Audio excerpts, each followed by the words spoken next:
Well, we were just witness to one of the greatest duels in Indy 500 history. Alexander Rossi and Simon Pagenaud put on an absolute barn burner. This is one of the best races I've ever been to be honest with you. And it's kind of funny because in the middle of the race, it wasn't that great, to be honest with you. I was worried that they couldn't pass. And it looked like Simon was going to run away with it. He didn't. It was a fantastic, I don't know if I don't know if you can hear the PA, but they just said 29 lead changes, and it was just fabulous. Right down here, we had a duel between Rossi and Pagenaud, and Rossi got around him, and then Pagenaud got around him in the same corner. If you didn't like that, you don't like IndyCar racing, because that was just as good. That was as good of an Indy 500 as you could possibly ask for. Pretty much all the action happened right in front of me. I'm right in my seats in the North Vista. God, I'm just trying to think. I'm trying to comprehend this. I'll do a much more in-depth video, but I really wanted to get my initial reaction here.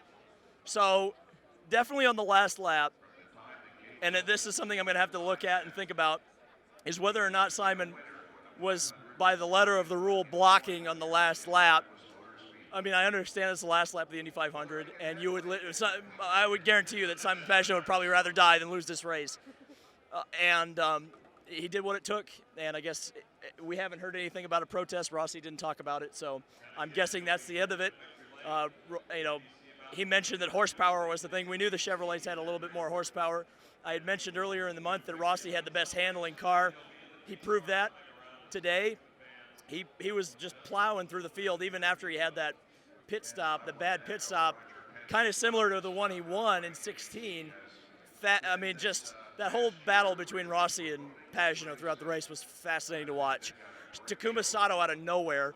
At one point, he was in the pits. He pitted early and lost a lap, and now he was third and battling for the win at the end. I couldn't believe that either. And then we had the crash down here, a couple of crashes. Kyle Kaiser unfortunately crashed. And we're about to have the milk poured for Simon Pagenaud. The big crash down here, 6 cars got piled up when Graham Rahal and Sebastian Bourdais got into it. It's really tough to decide whether or not it was more 50-50 on which side of who did it or who caused it. I think, looking at the replays, I think Bourdais was unfair. I know that Rahal was not fully alongside of him, but it wasn't a great situation, and it caused an enormous accident, and Simon has just poured the milk on his head. Yeah, I wasn't, you never want to see a crash like that. Thankfully, everybody got out of it okay. A lot of pit lane crashes as well. Elio got taken out. Davison got taken out. Poor Colton Herta barely made 2 laps before his gearbox failed. So a lot of the favorites kind of fell by the wayside in the race. Ed, again, didn't really have it. Will Power had a pit lane penalty. That took him out of the race. He came back to finish like 5th. Again, just an absolutely fantastic race. I couldn't have asked for more. A lot of fun. And, Simon Pagenaud's the winner of the Indy 500. That seems weird to say. First French-born driver to win since 1920. I think Gaston Chevrolet was the last one. And, so from the Indianapolis 500, this has been David Land on YouTube. Thank you guys so much for watching. Subscribe for more Indy 500 IndyCar content, and we will see you in the next video.